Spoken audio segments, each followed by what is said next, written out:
आज हम दिल्ली की एक बहुत ही मशहूर शहरी किंवदंती की चीर फाड़ करने वाले हैं। हाँ, कहानी है सेक्टर 5 की उस भूतिया सवारी की। और कहा तो ये भी जाता है कि ये एक सच्ची घटना पर आधारित है। हमारे पास जो सामग्री है वो इस पूरी कहानी का मतलब कच्चा चट्टा है। और आज हमारा मकसद सिर्फ कहानी सुनाना नहीं है ना? नहीं, बिल्कुल नहीं। हम ये समझने की कोशिश करेंगे कि आखिर ये कहानी मतलब इतने सालों से लोगों को डराने में कामयाब क्यों है। सही। इसके पीछे का मनोविज्ञान क्या है और कैसे एक आम सी दिखने वाली जगह की पहचान ये कहानी पूरी तरह बदल देती है। बिल्कुल। तो चलिए चर्चा शुरू करते हैं दिल्ली के सेक्टर 5 के दोहरे चरित्र से। दोहरा चरित्र दिलचस्प है। कैसे? मतलब दिन के उजाले में ये एक आम भागदौड़ वाला इलाका है। ऑफिस, दुकानें, लोग, सब कुछ सामान्य। और रात होते ही इसके बारे में बातें बदल जाती हैं। वहाँ एक कहावत बहुत मशहूर है। कौन सी कहावत? रात में वहाँ मत जाना। अच्छा।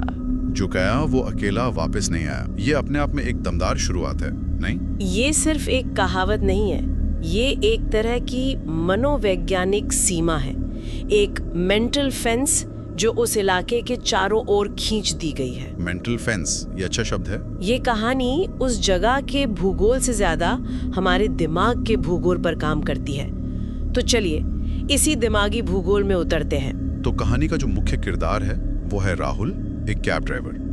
एक रात उसे एक सवारी को सेक्टर 5 के बिल्कुल आखिरी ब्लॉक तक छोड़ना था। ठीक है। अब यहाँ से कहानीकार बहुत चालाकी से डर का माहौल बनाना शुरू करता है। पहली चीज जो होती है वो है जीपीएस का सिग्नल खोना। हाँ बिल्कुल। राहुल का जीपीएस बार बार सिग्नल खोने लगता है और सड़कें भी अजीब तरह से सुनसान थी। ये डिटेल्स क्यों इतनी असरदार हैं? ये बहुत दिलचस्प है। पता है क्यों? क्योंकि ये डर को मतलब आधुनिक बना देता है। आधुनिक कैसे? देखिए 20 साल पहले की कोई कहानी होती तो शायद कार खराब हो जाती। हाँ ये तो होता ही है। पर आज हमारा सबसे बड़ा डर क्या है? टेक्नोलॉजी का फेल हो जाना। सही बात है। जीपीएस का बंद होना सिर्फ रास्ता भटकना नहीं है, ये आधुनिक इंसान का अपने सुरक्षा कवच से अलग हो जाना है। मतलब ये हमारी आज की कमजोरी पे चोट है। बिल्कुल। और सड़कों का सुनसान होना, वो भी दिल्ली जैसे शहर में। हाँ, जहाँ हर वक्त कोई ना कोई होता है। वो शहरी अकेलेपन का प्रतीक है। ये दिखाता है कि लाखों की भीड़ में भी आप कितने तन्हा हो सकते हैं। खैर, राहुल जैसे तैसे अपनी मंजिल पर पहुंचता है, कार रोकता है और तभी क्या? उसे पीछे की सीट से एक बहुत ही धीमी, लगभग फुसफुसाती हुई आवाज आती है, भैया यहीं रोक दो। राहुल को अजीब लगता है। वो पैसे लेने के लिए पीछे मुड़ता है और देखता है कि सीट खाली थी, कोई था ही नहीं। और यहीं से डर का पहला असली झोंका लगता है। हाँ। पता है सबसे अजीब बात क्या है? डर किसी भूत को देखकर नहीं, बल्कि किसी के न होने से शुरू होता है। अच्छा, ये कैसे? आवाज है पर इंसान गायब है। मनोविज्ञान में इसे कॉग्निटिव डिसोनेंस कहते हैं। आपकी दो इंद्रियां, सुनना और देखना, आपको अलग अलग जानकारी दे रही हैं। एक विरोधाभास। हाँ, और आपका दिमाग इस विरोधाभास को सुलझा नहीं पाता और इसी कंफ्यूजन से डर पैदा होता है। राहुल अभी इसी सदमे में था कि कार का शीशा क्या हुआ? बिना कोई बटन दबाए अपने आप नीचे जाने लगता है। अरे! और बाहर जो उसे दिखता है वो शायद उसकी जिंदगी का सबसे भयानक नजारा था। क्या देखा उसने? बाहर एक लड़की खड़ी थी, सफेद साड़ी में। उसके पैर जमीन को नहीं छू रहे थे। क्लासिक। और उसकी आंखों से काला पानी बह रहा था। काला पानी? हाँ, चलिए इन तीन चीजों को तोड़कर समझते हैं। सफेद साड़ी, हवा में तैरना और ये काला पानी। ये क्या कर रहा है यहाँ? ये तीनों डर के अलग अलग लेवल हैं। देखिए, सफेद साड़ी वाला भूत सिर्फ एक डरावना इमेज नहीं है। तो फिर क्या है? ये हमारे समाज में विधवाओं से जुड़े शोक और अकेलेपन का एक सांस्कृतिक प्रतिबिंब है, जिसे हॉरर कहानियों ने एक मतलब अलौकिक रूप दे दिया है। तो ये एक तरह का कल्चरल शॉर्टकट है डर पैदा करने के लिए। हाँ बिल्कुल। ये एक ऐसा प्रतीक है जो हमारे दिमाग में पहले से मौजूद है, इसलिए तुरंत असर करता है। और पैरों का जमीन पर ना होना वो शॉर्टकट को कंफर्म करता है। ये भौतिकी के नियमों को तोड़ता है और राहुल के दिमाग को ये सिग्नल देता है कि जो तुम देख रहे हो वो इंसान नहीं हो सकता। ये वास्तविकता पर पहला सीधा हमला है। सही कहा। लेकिन जो सबसे अनोखी और परेशान करने वाली चीज है वो है आंखों से काला पानी बहना। हाँ, ये मैंने भी पहले कभी नहीं सुना। क्या इसका लोककथाओं में कोई आधार है या ये पूरी तरह से एक आधुनिक कल्पना है? ये ज्यादातर एक आधुनिक कल्पना ही लगती है और यही इसे इतना शक्तिशाली बनाती है। लाल आंखें या सफेद आंखें अब थोड़ी घिसी पिटी हो चुकी हैं। लेकिन काला पानी, ये सड़न, अंधकार और किसी बहुत गहरे अप्राकृतिक दुख का संकेत देता है। अप्राकृतिक दुख? हाँ, आंसू दुख का प्रतीक है, लेकिन काले आंसू उस दुख के सड़ जाने का प्रतीक है। ये घृणा और निराशा का एक बहुत ही विचलित करने वाला विजुअल है। और फिर वो लड़की एक बहुत ही अजीब मांग करती है। क्या कहती है वो? वो कहती है, मुझे घर छोड़ दो, सेक्टर 5। सेक्टर 5? हाँ, ये सुनकर राहुल के होश उड़ जाते हैं, क्योंकि वो तो पहले से ही सेक्टर 5 में है। ओहो, तो एक जाल है। हाँ, एक कभी ना खत्म होने वाले चक्र का पहला संकेत। और यहीं पर कहानी का स्केल बदल जाता है। अब ये डर सिर्फ एक भूत से सामना करने का नहीं है, तो फिर क्या है? बल्कि वास्तविकता के ताने बाने के टूटने का है।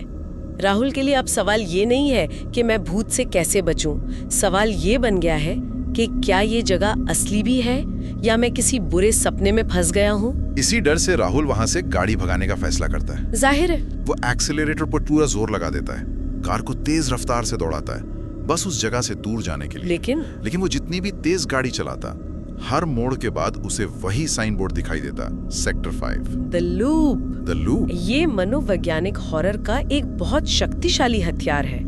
मनोविज्ञान में इसे सीखा हुआ असहायता या लर्न्ड हेल्पलेसनेस का एक चरम रूप कह सकते हैं। इसका क्या मतलब हुआ? जब राहुल को ये एहसास होता है कि उसकी कोई भी कोशिश, उसकी रफ्तार, उसके फैसले, कुछ भी उसे बचा नहीं सकता, तो उसका दिमाग लड़ने या भागने की स्थिति से बाहर निकलकर हार मान लेता है। तो डर अब सिर्फ भूत से नहीं, बल्कि अपने नियंत्रण खो देने से है। बिल्कुल, ये शहरी जीवन की एक और गहरी चिंता को दर्शाता है।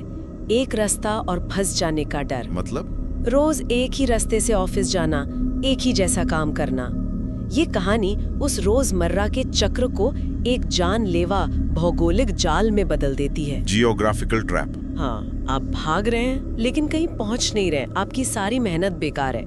ये उम्मीद को खत्म कर देता है और बिना उम्मीद के सिर्फ डर बचता है। राहुल पूरी तरह टूट चुका था, उसे समझ नहीं आ रहा था कि वो क्या करे। और तभी एक और मोड़। हाँ, उसकी कार का रेडियो अपने आप चालू हो जाता है। उसमें से कोई गाना नहीं, बल्कि एक न्यूज रिपोर्ट की आवाज आती है, एक पुरानी दबी हुई आवाज। क्या कहती है वो आवाज? सन 2003 सेक्टर 5 में एक लड़की की हत्या। आज तक उसकी आत्मा भटक रही है। ओहो, तो अब भूत को एक बैक स्टोरी भी मिल गई। हाँ, पर मेरा सवाल ये है कि बैक स्टोरी देने से डर कम नहीं हो जाता? मतलब अब हमें पता है कि वो कौन है। ये एक बहुत अच्छा सवाल है।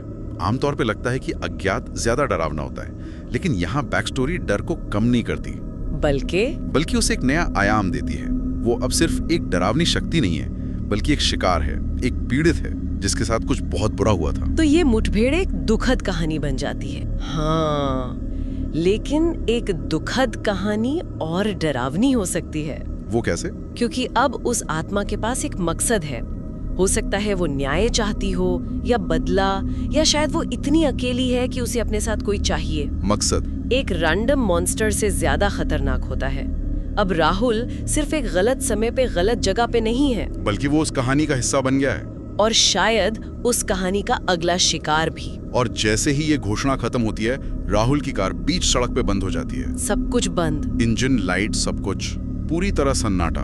और फिर उसे अपनी गर्दन पर ठीक पीछे से वही ठंडी सांस महसूस होती है। वो अब कार के अंदर आ चुकी है। हाँ, ये हॉरर का क्लासिक जंप स्केयर नहीं है, ये एक स्लो बर्न है। Slow burn. हाँ, कार का बंद होना, सन्नाटा और फिर सांस का महसूस होना, ये तनाव को धीरे धीरे चरम पर ले जाता है। ये दिखाता है कि भागने के सारे रास्ते अब बंद हो चुके हैं। और फिर वही धीमी फुसफुसाती आवाज उसके कान में गूंजती है, जो शायद किसी की भी सुने हुए आखिरी शब्द हो सकते हैं। क्या? अब तुम मेरा घर बनोगे। अब तुम मेरा घर बनोगे। इस लाइन का क्या मतलब निकाला जाए, ये तो बहुत अस्पष्ट है। हाँ, बहुत। और इसकी शक्ति इसी अस्पष्टता में है। घर बनने के कई मतलब हो सकते हैं। सबसे सीधा मतलब है शारीरिक कब्जा, मतलब पोजेशन, जहां आत्मा राहुल के शरीर पर कब्जा कर लेगी। हाँ, या दूसरा मतलब हो सकता है कि राहुल को भी उसी प्रेतलोक में, उसी लूप में हमेशा के लिए खींच लिया जाएगा। वो भी उस आत्मा के साथ वहीं भटकेगा।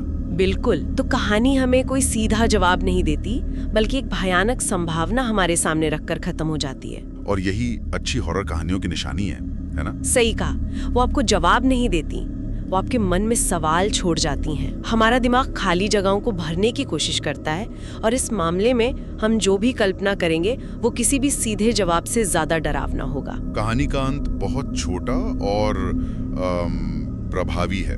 अगली सुबह राहुल की कैब सेक्टर 5 में लावारिस खड़ी मिलती है। और राहुल? दरवाजे खुले थे, अंदर कोई नहीं था, राहुल गायब हो चुका था। तो वो शुरुआती कहावत सच हो गई? हाँ, जो गया वो अकेला वापस नहीं आया। एक खाली कार, एक लापता इंसान, कोई सुराग नहीं। ये कहानी को एक रहस्य की शक्ल देकर खत्म करता है, जो इसे और भी भरोसेमंद बनाता है, क्योंकि असल दुनिया में भी लोग गायब होते हैं और हमेशा जवाब नहीं मिलते। एक बात जो इस कहानी को और भी असरदार बनाती है वो ये है कि इसे एक आम कैब ड्राइवर के नजरिए से बताया गया है। हाँ, ये बहुत जरूरी है। वो कोई असाधारण किरदार नहीं है, वो हम में से ही एक है। सही कहा, जो बस अपनी रोजी रोटी कमाने निकला था। यह हमें ये महसूस कराता है कि ऐसा किसी के भी साथ हो सकता है। और कैब ड्राइवर एक ऐसा किरदार है जो शहर के हर कोने से वाकिफ होता है। वो शहर की नब्ज को जानता है। जब ऐसा इंसान किसी अलौकिक शक्ति के सामने असहाय हो जाता है तो ये डर को हमारे बहुत करीब ले आता है।